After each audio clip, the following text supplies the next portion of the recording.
Are you ready to transform your relationship with money? Well, my guest Sarah is going to share with us how we can create this beautiful relationship with money based on love so that we can build that wealth that we desire.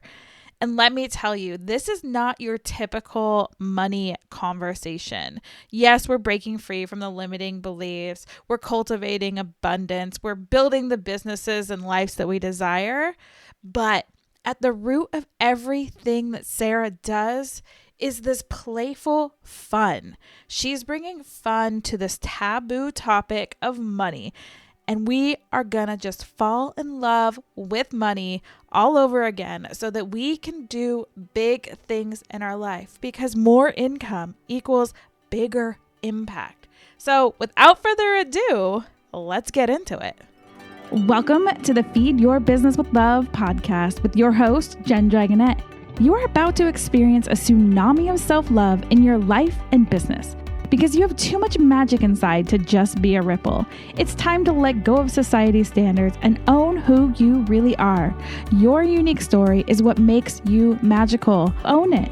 If you want to build that business that you dream of that provides you with the fun and freedom you desire, it must start from within.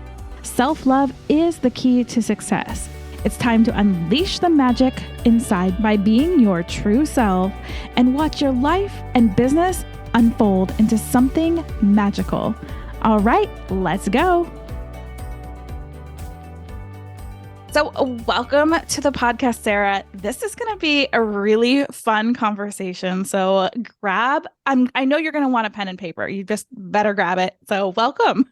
Thanks, Jennifer. Yes. And you know me well. She's absolutely right. If you're listening, might be a good time to grab some pen and paper. We have fun, man. We have fun. Yeah. And if you're driving, please just come back. Come listen again. Or like, imagine what you're going to write down and then come back and listen again. Yeah, no, I always have to say that. I forget that on podcasts all the time. I'm like, wait, unless you're driving, don't do that. Yeah.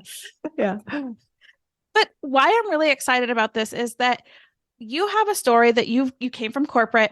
You left corporate and now you're making this whole making money thing fun, living a free life. And I know that you've shared a lot of your story on different shows, and I will link those in the show notes because I think that it's really important to get into that moment that you were like, I can't do this corporate thing anymore. Here's what needs to happen. Yeah. Yeah. I mean, that story, I love telling that story. Is it okay if I go back and explain how that moment happened? Okay. We're going to like helicopter people into my life. Bam, here you go. It actually started when I was 5. I know people just fell asleep, right? No, it started when I was 5 and I saw the Nutcracker on TV and I just was like, Mom, I have to dance.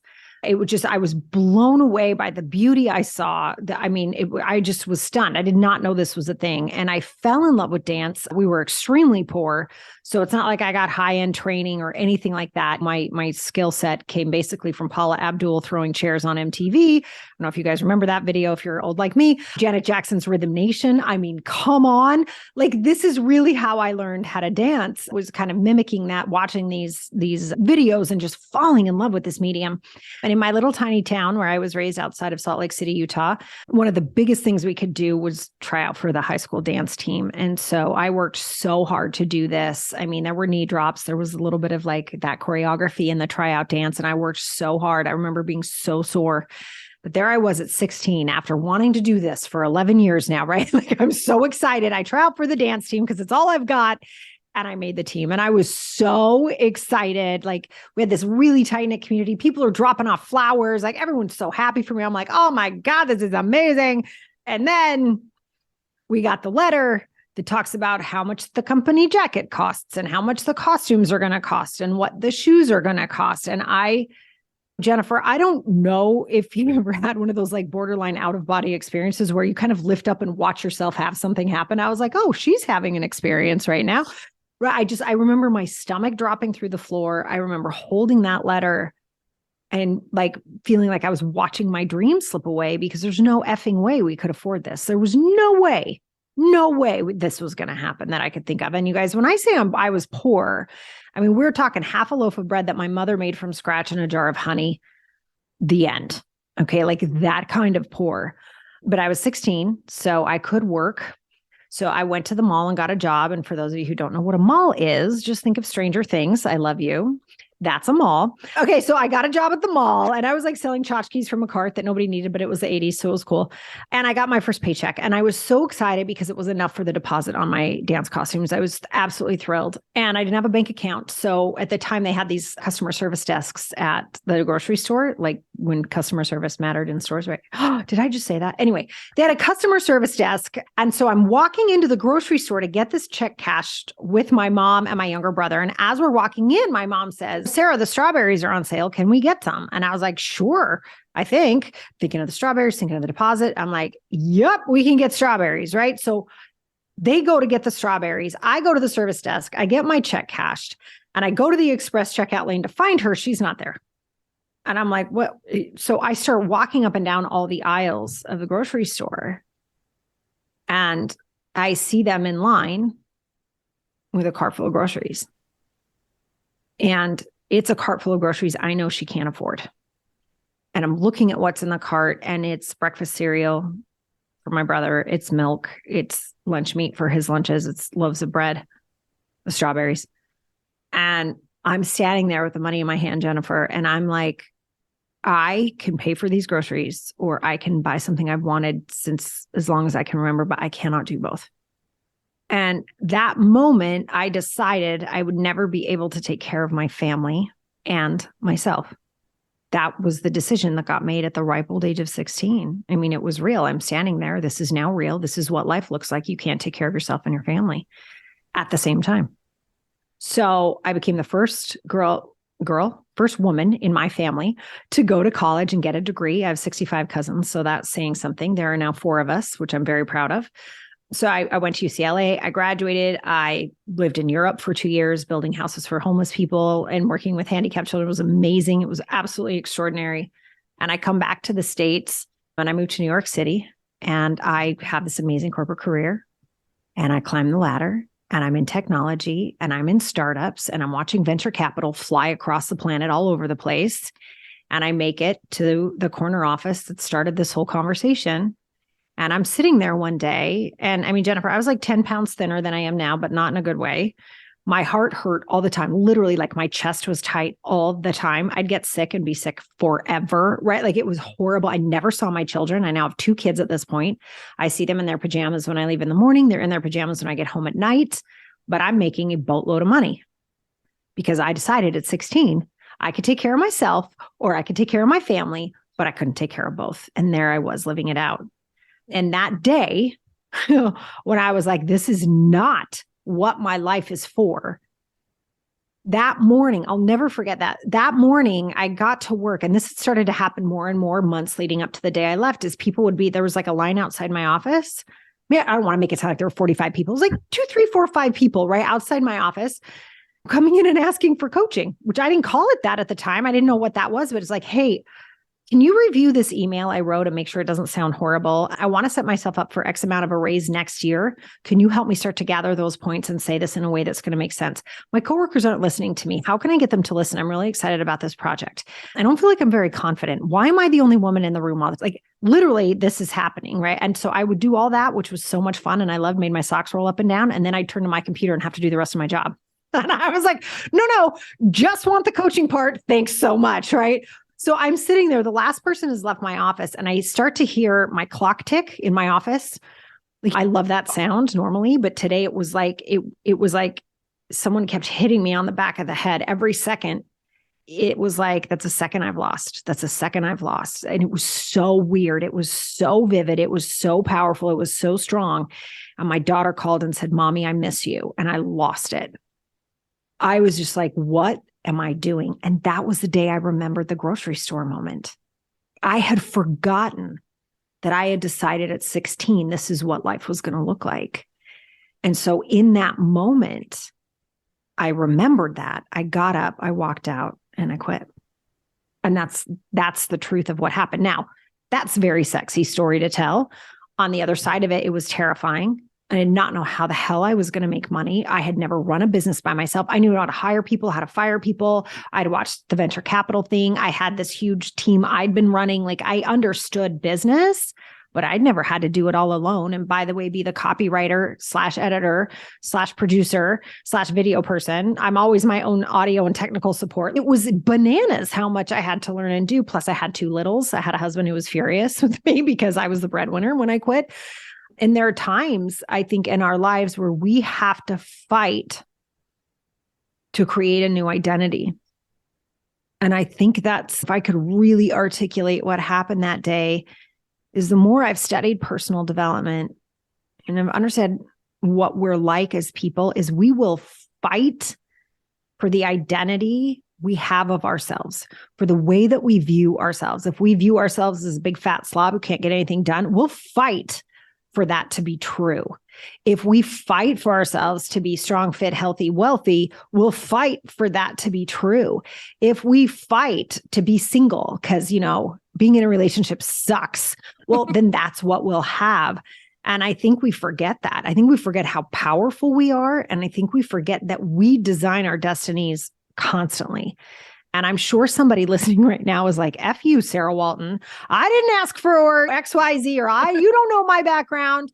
And to that, I'll say that's correct. I don't know your background, but what I do know is there are enough examples of people who've come from really awful backgrounds. I mean, my favorite is Oprah, who was too dark, quote unquote, to sleep in the house. Her own grandmother made her sleep on the porch when she was a child because she was too dark. Now, you tell me how that child who then grew up and gave birth to a stillborn baby that was a result of rape, you tell me how that little girl in the South, who happens to be Black as well, made it. We can all look back and say, you don't understand. My life is like XYZ. That is fighting for an identity that we may have not actually chosen. And so I'll challenge that and remind all of us, none of us is special. Or none of us is so there's 7 billion people on this planet. You are probably not the first person to go through what you're going through. Doesn't mean it's not hard. And that doesn't mean it's not challenging. But at any moment, we really do have the ability to start to craft something new. So that's what I did that day in my office. Oh, I'm like, yeah. And like you said, it was hard. Like that is we all have that story. Like I have the story like, hey, they gave me a nice settlement to go away and keep my mouth closed. There was so much more that went behind that. And I want to know, like, as you're leaving and you're trying to recraft this identity, because, that is a great way to say it. I've never heard anyone like really say like, hey, you get to choose your identity. You get to recraft it. How do we know what we are, what we say, but how do we start changing that narrative in our lives? Because there had to be that shift of a minute. It was like you kept going back to that girl in the grocery store. Now that you've let go of this corporate career, was there ever a moment that you're like, oh my goodness, wrong choice, go back? Like how did that like, play out? Gosh, I don't remember thinking, oh, bad decision. I remember being terrified. And there was one moment I lived just outside of New York City. And I drove into the city to attend an event where Ariana Huffington was speaking. And I had sat with so many women still in corporate, right? Like these gorgeous corporate jobs. And we sat at the round tables and talked and had lunch and did all that. And I was driving home and I remember feeling extraordinarily guilty. And what I felt guilty about was I started calculating how much money I hadn't put into my 401k that I would have. I started to think about how much money I would have made in between the time I'd quit and the time of that event. And I started to feel really guilty. It was never, though, a moment of that was the wrong decision. It was more of like a fear of like, can I do this? Can I make that back? Can I make more than that? And if I do, what is it going to take? And how the heck am I going to do? I mean, I still didn't even know what I was going to do. I didn't know what being a coach was. Like I said, I was a coach all this time, but I didn't call it that. I didn't know that's what that was. And so I think it was more that fear of like, I don't know how, like, I don't know what to sell. I don't know what people would hire me for. I just don't want to go back to that. And that was always very clear for me, even though I had those moments. I remember that very clearly driving home on the FDR, for anyone who lives on the East Coast, driving back home and being like, you jackwagon, who the hell do you think you are to have let all that money go? Like, it was more like that, which I'm sure anyone listening knows that sound, right? The sound of that voice. And that is the old identity. Anyone I work with, and I do regularly, I host this Your Abundance Breakthrough workshop. And what we do in the workshop is release the old identity, but you have to know what she sounds like. You have to know what thoughts, what beliefs are going to knock you out of the game. And I could have let that knock me out of the game that day. I could have been, that's right, I'm such a selfish jackwagon. I can't believe I thought this was okay. Who the hell do I think? And start calling recruiters. I could have absolutely done that. And that's what I say by watching out where those beliefs come in and knowing who that old identity is and being able to separate it from yourself. Oh, yes. Separate it from yourself. That was a huge one. It took like 10 therapists working with to figure out that was like part X. I call her Listen Here Woman now. I love that. I think it's so important that you say that, because here you are, you've quit, you're having this extra person, this old identity telling you still don't have an idea. Mm-hmm. How did you, in that fear mode, in that shame and that guilt and that person being really loud in your ear, how did you come up with, okay, I'm a coach, this is what I'm going to offer? What did that first offer thing look like? Yeah, I'll tell you, it came out of a 3 a.m. sobbing phone call to my father. My dad lives in LA, so it was only midnight for him. And it actually started here, though I didn't know it. This was about 2 weeks before I quit, where I just was sobbing, where I was like, everything I make is spent. I can't quit. And I want to quit so bad. I did not have these children to never see them. Being a mom for me personally was just like the top of my list. And when I was younger, all the way through my 20s, like being a mom wasn't an option for me. Like I was born to be a mom. I just felt very strongly about that. And here I was, but I wasn't ever home. I had given birth to 2 people I didn't see. And I just remember sobbing and I was like, it's all the money's fault. It's the stupid money. And that started a conversation in my own head of like, is that true? And I don't know where that question came from, but I remember exactly where I was at 3 a.m. sobbing to my father on the phone. Like, how did this happen? It's the money's fault. And then waking up the next morning and thinking, is that real? Is it the money's fault? And that sort of started an idea in my head about examining our relationship to money. And I really started to study that more and more. And it ended up becoming my first offering, which is the money mindset course, which was like, what is your relationship to money? Who gave it to you? Because most of the time it was handed to us without our permission. What do you want it to be? And how do we get you there? And the idea for that sort of came out of speaking, which was one of the first things I figured out I could do. So in corporate, this is what I advise people to do is, what have people paid you for in the past? Even if what you're going to do is very different. And they were always like, no, Sarah should present the numbers. No, Sarah should pitch for the venture capital. No, Sarah should put the PowerPoint together. No. And I didn't necessarily love it, but I was like, somebody's paid me for that in the past. Let me see if I change the content and it's something I freaking love and I'm good at it. Could this be something? And so I started speaking, and I just did local networking events at first, the library, like tiny stuff to just sort of see, can I do this? And I loved it. And about 2 months after that moment in the car, when I was calling myself all sorts of fun names, or Scarlett rather was calling me all sorts of fun names, I was practicing a talk about money. And okay, you guys are going to all think I'm crazy. Just hang with me here. Hang on to your hats and glasses. But I'm walking, practicing this talk, and I hear, swear to God, it wasn't me, I hear, money is love. And I was like, that is the dumbest thing I have ever heard in my life. I'm never saying that again, right? And I start practicing my talk again. And I heard it again. And I was like, what the hell is the money is not what? I don't want to be known as the money is love lady. Back off, man. This is weird. Stop. And it just kept coming. And what I realized was actually happening was years earlier, one of the startups I worked for was digitizing all of Marianne Williamson's content. And if you don't know who Marianne Williams is, she wrote a book called Return to Love. And the concept is very much based in what The Secret is based in, which comes from A Course in Miracles, which I have not read or studied, so I don't want to pretend I'm an expert. But my understanding after working with Marianne Williamson so closely is that there's really only two emotions. There's love and there's fear, right? And her book, Return to Love, talks about how love's job is to stoke fear so it can come to the surface and be healed, right? Without that injection of love, the fear stays hidden and then we can't heal it. Right. So love's job is to stoke fear. And all of a sudden that came back to me and I was like, oh, money has a love-like energy and it stokes everything we need to heal. And I was like, OMG. And I remember stopping. I was in the Poconos in this cute little cabin getting ready for this talk. And I was like, holy schmuckers, this is not okay, I can be known for this. This I couldn't be known for. And it was this idea that like, if we really look at when we get scared around money, that is an opportunity to heal every single time. And we see it happen with people who like win the lottery and then they lose it.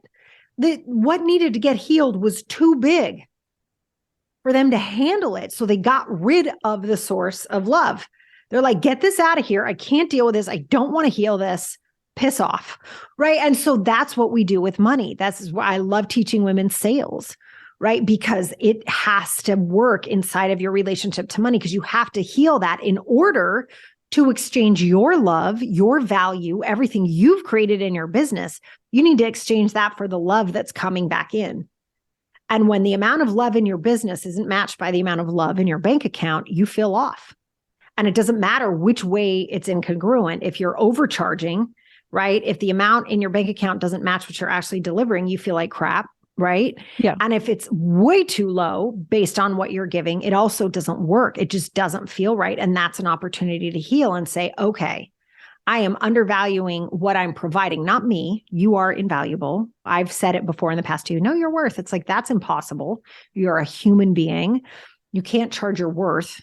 That's impossible. But you can look at the power, you can look at the effect that your work is having and make sure that that value is matched by the amount of love someone is contributing back to you, but also to themselves, right? And that something so magical happens to people when they invest in themselves. It almost doesn't even matter what the dollar sign is.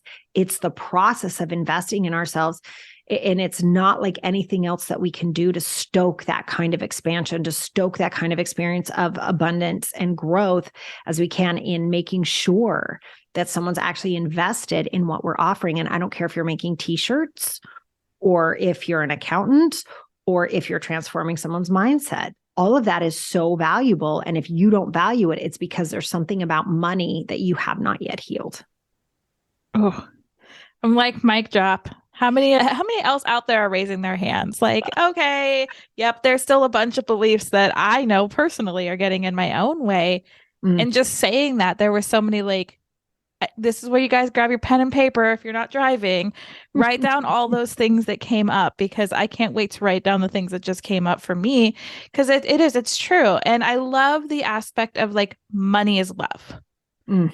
Because somebody said to me I don't know, it was a few years ago. I say the other day, it was like a couple years ago, but more income, more impact. And I was like, oh, I can get my head around this. It's like, there is like, the income is like this ability to give also.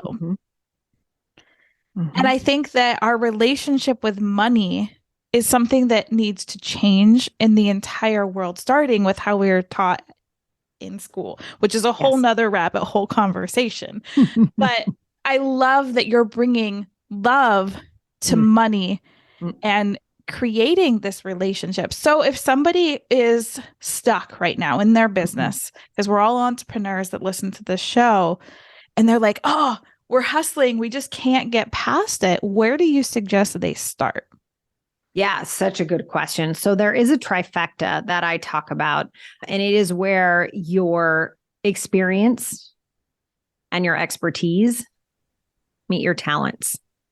And there is a secret sauce there. So like I said, I started by speaking because that's what everybody always paid me to do, even though I was managing or doing other stuff. It was always like, that was the highlight. So you want to look at your gifts. Like there are things you are naturally good at. And if someone's like, yeah, I'm naturally good at getting naked and eating Skittles and reading books, it's like, okay, got it. Totally understand that. So it probably is that you are incredibly good at reading and ingesting information, right? So you would start there and say, okay, but what do you want to read about? Well, I just want to read trashy novels. Why? You want to dive into that. And it's like, oh, it's all about that sexual tension and heat. It's like, okay, awesome. So let's say it's all about that. That's great. What about that? Well, I want more of it in the world. Oh, interesting. Okay. So you want more people to feel connected that way. You want to give people permission to pull that out of themselves. That's amazing. What is your past experience? Oh, well, I used to write reports for my boss. Good. So you're really good at research. Awesome. So let's do some research on how many people don't have that in their lives right now. And all of a sudden they're doing market research. Oh my God, 95, I'm making this up. This is not a stat, right? But all of a sudden they're like, oh my God, 95% of people don't have this. Oh my God, really? Well, what other experience do you have? What's your expertise in? Oh, well, I really loved teaching. I was an adjunct professor for a while. Got it. So do you want to teach people how to have this in their lives? Are you serious? Is that a thing I can do? It literally happens like that. Another example I have is one of my very first clients. I love telling this story. She's amazing, by the way. She is, talk about blowing it out of the water. I think her business is around, I think it's almost $200,000 a month now. And well-deserved. I'll tell you in a second. You're going to be like, it's not enough. She should be making more. She came to me. She's a gorgeous woman. She was an executive producer at a country music station, like hated it, she's like, I'm going to stick a fork in my eye if I have to go back to work. And she saw me speak. She was on the front row and I looked down and she's crying. I'm like, well, I'll hear from her tomorrow, right? It was like, oh my God. Sure enough, she called the next day. She's like, help me. I hate my life. Get me out of here. But I don't know what I would do. So she's gorgeous, really charismatic, super funny. And I start digging in with her. And it turns out she was a science teacher. I was like, oh my God, that's really interesting. Let's put a pin in that. And then I said, what do people come to you for? What do people come for you now? She goes, oh, well, it took me 10 rounds of IVF to have my 2 kids. I was like, bless you. And she's like, no, people call me from all over the country. I'm like, really? And she goes, no, and she's so funny. I said, okay. And she goes, yeah, and I really understand it because I have a science background. Like I understand what's actually happened scientifically. And I was like, so what kind of stuff do you tell them? She's like, I teach them how to not make the shots hurt. I teach them how to deal with the time in between the implantation and whether or not you can take a pregnancy test. Like that is so stressful. It's so painful. And she goes on and on. And I said, would you ever go on video and talk about this? She goes, oh my God, I'd love to. You have to remember, she's gorgeous, funny, right? She created a program to get people pregnant faster and with less pain. And within the first year, she has 100% success rate of getting people pregnant. And there are over 250 children on the planet now because women who signed up to take her course. And I don't know what her program costs now. I just don't because we haven't talked about it. But if each round of IVF costs $50,000 and she charges a fraction of that, right? It's like she's saving people hundreds of thousands of dollars and they're getting a baby in their arms. I don't know how you even put a price on that, right? But that was her experience, was in science. Her expertise is being funny and charismatic, right? And her gift, her life experience was the IVF, and then her gift was being funny and charismatic. So we put those together. So those are just some examples. I mean, talk about like, why would you ever think that was a business, right? Here's the thing. If we can get anybody through an experience faster and with less pain, they will pay money for that. Wouldn't you? I mean, I do. I pay money for Advil. Faster and less pain, baby. Right? Like it's really like, that's really what you want to think about. And I think people don't think about putting their experience, their expertise, and their talents together in a way to solve a problem. And that's literally what a successful business owner does. And sometimes people think, yeah, but M&Ms don't solve a problem. It's like, oh, but they do. Right? Because how many times you just want a little hit of chocolate? It's just time. There they are. They're right there. And by the way, is there anything better than M&Ms and popcorn? I don't think so. So your answer, you're solving that problem on a Friday night when someone's had a stressful week and they just want to relax and have a good time. Like you can go back to this all the time. Like with anything that you love and consume, think about why you do that. It's because it makes you happier, right? Or it gets you through something faster and with less pain. Oh, so I love that. Yeah. And I know that everybody else is out there just like me, like you still do this, right? Like we can still get in your space and be like, here's all my weird things. What should I do with it? You can. I mean, the only way I offer that at this point now is one-on-one coaching. But yes, that is something that I do still do because I think it's so important. Like everybody's like, make more money. And you're sitting there. I remember this feeling, sitting there going, well, how the F do I do that, people? Like, come on. Right. And there's a big need for that. And I think that's why it has to be one-on-one. And I think it's really a personal exploration. I think you need to do it with a coach by your side. It very rarely comes up with to somebody alone, right? And even I heard a voice, right? It wasn't necessarily me. It was like, you got to get going on this. And you may have already had that. You may have already had that pull, that knowing, that nudge, that push, and you ignored it like I did. I was like, I'm not saying that. That's the dumbest thing I've ever heard, right? Like it can kind of start that way. Or I don't know if you guys know who Mama Gina is, but she was kind of who I was thinking about in the first analogy of just like she was a single mom, had no idea how she was going to make money. And she brought herself to orgasm in the mirror one day. Not sure why, but she did. She felt pulled to do it. She did. And now she sells like $8,000 to take a course with her. She has hundreds of thousands of people all over the globe, women who feel so much stronger and so much more powerful. But in the moment, the first time she did it, she was like, oh no, I don't want this to be my job. No. Right. And that can have, I'm not teaching people how to, what are you crazy? Right. Sometimes it can have that feeling inside of us, but there's such a knowing that's underneath that initial no, right? That it was between no and knowing. And so it's really leaning into that. And I think it's very rare that someone can do that without a coach by their side. Is it possible? Sure. But again, a coach will get you there faster with less pain too, right? So it's that idea of having someone who's totally in your corner and your success is their success, right? There's no way that's what I love about coaching so much, right? If we fail, everybody fails, right? It's like our only job is the person. It's like I say to people, I do you, and then you go do your business. Because it's like, that's the way this works. And I think it's such a rare and special relationship. There's nothing else like it, I don't think. Yeah. And I don't know, from your analogy, I'm like, you have like, that's one of your superpowers, because I'm like, sure. Skittles, naked, and reading. How did you like full circle that? I mean, that is something like, come on, like everybody needs to be in your space. So where can people okay, if we can't get into your one-on-one, where else can we go for this magic? Because again, I'm like, all right, I love what I do, but I don't have those. I have those 3 weird things. Maybe I could do something more fun. I love it. I love it. Yeah. I mean, what you can always do, listen, I am always hanging out on YouTube. I have my own podcast as well. I'm always dropping goodness as much as I can. The other place that people are really finding helpful is once a year, I run something called the Sales Mastermind. And that's a place where people can come and really dive in with me. It's not quite as intimate as one-on-one. And, I want to give you an example. When Tasha came to me, she's like, I want to organize rich women's closets. That's what she thought that she wanted to, right? And I was like, really? You want to hang out with those people every day? She's like, oh God, no. I was like, yeah, that's not going to work. Right. But so you need somebody next to you to ask those questions. And one-on-one coaching just provides that level of intimacy. But in the Sales Mastermind, people turn in business plans to me all the time. And then I can kind of sit with that and dive in and be like, what is this? How did this happen? Wait, what happened in the 2nd grade? What did you say happened then? Like, and we can start to sort of puzzle that together. Oh, I had to like make sure people knew how to get a hold of you, because like my brain is like, oh, like I like what I do, but it doesn't seem as fun as what, I mean, like that was so cool. I'm like Skittles, naked, and reading. I mean, come on, like, okay, there's got to be something more magical I could be doing with my life. I thought it was good until I met you. Oh, you are so funny. Yeah, it is. It is pretty cool though, isn't it? I mean, like I say to people all the time. So I also have the Abundance Academy, and in there all the time, people are like, oh my God, I can't. And I'm like, dude, what the hell else are we going to do but have the best time we can have, right? Making other people's lives better and making sure we have an abundant, rich, wealthy life too. Like, what the hell else are we going to do? I don't know about you, but that beats the hell out of Netflix, if you ask me. And I love Netflix, don't get me wrong.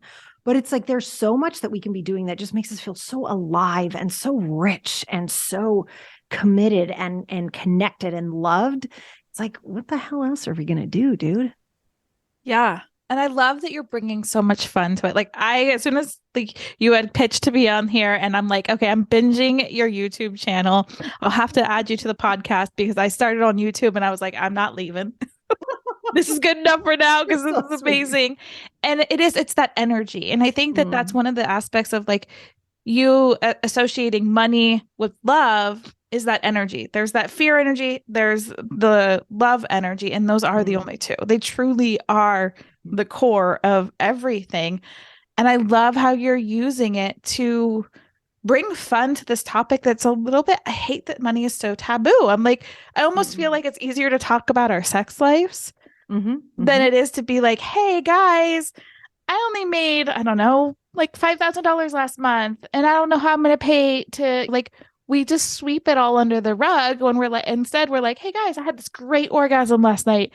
And we're more like, how are we not able to share that? So I love that money is love. Yeah, I'm so happy you brought that up, because one of my favorite questions, and this is for all of us, and I mean, it comes up for me almost daily where I'm like, let me ask this question. And the question is this: who benefits from this? Who benefits from us not talking about money? Who benefits from this? And I was listening to, there's a great book. Oh my gosh, you guys, if you're under the gun for like, how do I make money in my business? Oh my gosh, I'm about to like stick a fork in my eye again. I love that phrase.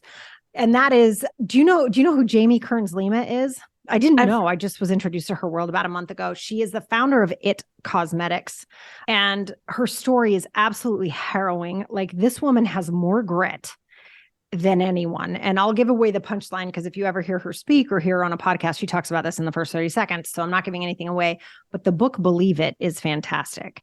And in it, she talks about this journey of entrepreneurship and how this happened. And she started the business because she has really bad rosacea, and she was a TV anchor, and her makeup would crack and you could see the rosacea come through. So she invented her own makeup, right? In her living room with $2.50 to rub together, right? Going through this awful experience of people telling her no, saying she's too fat. No one will ever buy makeup from you because you don't look the way people in the fashion and beauty industry are supposed to look. To having the CEO of QVC calling her and saying, stop sending us stuff. We will never put you on. Like, I mean, just awful, harrowing stuff, right? To L'Oreal buying her entire business for $1.2 billion with a B. I mean, come on, $1.2 billion, this woman, right? After all this, people telling her no, people telling her she's too fat, you can't show your rosacea on live TV, like all these things she was told, and how she fought through that. There are these moments as entrepreneurs where we have to push through this idea. And for her, she was talking about being put on Forbes' richest women's list, right? Going back to this question, who benefits, right? Who benefits if women hate themselves because the beauty industry creates unattainable images, right? Who benefits from that? And she was looking at the Forbes richest list, and Forbes called her and said, look, we're going to publish this whether you comment on it or not. And she's like, good God, I'm not commenting on my personal net worth. It's not happening. And the editor at Forbes was like, this is always so interesting, because we also produce the richest men's list every year. And the men call us and say, you didn't make my number big enough, and here's the proof. And they give us everything, and they talk about all the data, and they make sure everyone knows every penny they make and all this. And every single woman, she's like, we've had Taylor Swift, we've had Oprah, we've had you. They don't want to talk about it. And I was listening to that. I was just listening to the audiobook, and I was like, once again, what I wish she had put at the end of the chapter. It's fantastic. Read it anyway. I don't mean to critique it. But for me, the question was, who benefits from that? Who benefits from women not talking about money? Because it sure as hell isn't us. And there's nothing wrong with talking about money. In fact, it's not talking about it that causes the problem, right? It's like, if we're not talking, we can't be educated. And you guys, business math, the work that your accountant does, yes, there are laws they need to know. Sure. It is no more than fourth grade math. None of it. Not 1 ounce of it is more than what you learn in the fourth grade about fractions and percentages and how to add and subtract at the end, right? We do not need to be afraid of this. And you being afraid of it, who does that benefit? Because I don't believe it's an accident that women are afraid to talk about this stuff. And I remember thinking that in my corporate job, I was always the only woman in the room, always, except for the head of HR, always the only woman. And I remember thinking, why? This is not esoteric proprietary information. That was when it hit me. I'm like, this is fourth grade math. And we're talking about company culture, and we're talking about financial projections. Like, why are there not more women in here talking about this? Because we'll use the money really well. We'll use it for more benefits. We'll use it for better hours. We'll use it for incredible space. We'll use it for retreats and for workshops and in-depth study. Like, why are we not in this room? And again, I ask who benefits from that and who gets hurt from that. And so going back all the way through Jamie Kearns-Lima's story, that she ended with that about Forbes, I was like, oh my God, and we're still there. Like here she is, she got $1.2 billion her company was bought for. And no, that does not mean she got all that money, right? She had investors and help and support and people she gave equity to, but she got a large chunk of it, right? Like, why would she not scream that to the mountaintops? Because we're told it's rude. We're taught it's not ladylike. We're taught it means we're boasting. What if you're absolutely worth it? And every woman around you celebrated that with you? What would the world look like then? And one more story, and then I promise I'll stop talking. But about a year ago, I was hired to speak in Florida about causing results to this incredible group of saleswomen, just extraordinary women. There were about 300 people in the room, I believe. And I start talking, and I don't have the room. And I'm like, what is going on? And I stopped. I said, you guys are not here. And then I was like, oh my God, how many of you feel like it's really selfish to be here talking about sales when the war in Ukraine just started? Every single hand went up. And I was like, got it. So you guys think it's really selfish that we're here talking about money and how to grow your business when there's a war? And everyone's like, yeah. I said, oh my God, I totally get it. And when I talk about money, I say it's the most powerful tool we have access to today. Now, we may not like that fact, and I can get that when the next 3 years we decide to trade bananas or paper hearts or something. I don't know. But right now, we've decided it's money. We've all kind of agreed on it, and that's what we're using. It's the most powerful tool we have access to right now. Okay. So if we look at that for a second, and we look at who has the money now, we have the ability, it's going to make me cry, sorry, to drop bombs within inches of where we need them to go, inches. But we can't get water where it's needed, and we can't get food where it's needed, and we can't get medicine where it's needed. What are you talking about? That is nonsensical. That makes no sense. That's impossible, right? If we have the technology to move things around this planet, we have the technology to move things around this planet. And I said, you're here because what would happen if we as women were the ones making those decisions? We wouldn't drop bombs on other people's children. We would drop food, water, and medicine on other people's children. We would make sure other people's children had clothes and shoes. And that's why we're here today, to start to change this tide. And this is the best place for you to be, because this is the most important thing for you to learn. And I didn't expect this, but the room stood up in a standing ovation. And I was like, there we are, because it's true. Do you not feel the truth of that though? Right, Jennifer? It's like, yeah, we would not drop bombs on other people's children. Like, we need to start participating in this financial conversation with the gravitas it deserves, right? We have removed, well, maybe we haven't removed ourselves from the situation so much as we were left out of it. And that doesn't need to be the case anymore. Just like I changed my identity to stop sitting in that corporate office, any one of us can decide that's enough now. We're not keeping money in the hands where it is now. We are now going to participate. And you can do that in so many ways. So if your business is just starting to hit 5 figures, you decide where you buy your food. You decide what charities you give to. You decide where you buy your computers. You decide what clothes you buy. You decide all that. And that is you taking that power back. And I think it's so important for women to understand part of the reason the world is in the state that it's in is because we have not chosen to start to play that game at that level. And granted, people haven't wanted us to, back to my question, who benefits from this, right? But that doesn't mean we have to keep it this way. And it doesn't even have to be a fight. It's just common sense. If you're really great and you produce something of value, people will pay you. And then we start to turn this tide. Ooh, I'm like, there's like nothing more to follow up from that. I'm like, holy crap. Okay. So how do we get into your Abundance Academy so that we can, or into your space or into your world? Like, where can we get more so that we can, like I always say here, create that tsunami of change? Because we are not ripple makers here. Screw the tiny ripples. Let's bust out the tsunami. So where can we come so that we can flip this script so we can create that tsunami? Yeah. Oh, I love it. I love it. Well, come on. You can come on over to sarahwalton.com. There are 3 ways people are working with me right now. So there's one-on-one coaching. As of now, I have hold on. I'm looking at my bulletin board. I have 1 spot open at the moment now, but always reach out. You can always reach out and see where we are with that. And then there's the Sales Mastermind, which is once a year. That's a very small group of people I take through the art of sales and your relationship to money. And then there's the Abundance Academy, and the Abundance Academy is open enrollment. So at any time you decide you want to come and find out more, you can sign up today and join me if you'd like. You can find all the information for that on my website. And I'll make sure to get all your information, including your podcast, your YouTube channel, because you're going to want to binge that. Trust me, you'll love it. So sweet. But I want to leave. That's Like, so kind. if someone were to walk away with just that one nugget, whether they kept it for this moment, maybe this week, or a lifetime, what would that one nugget be?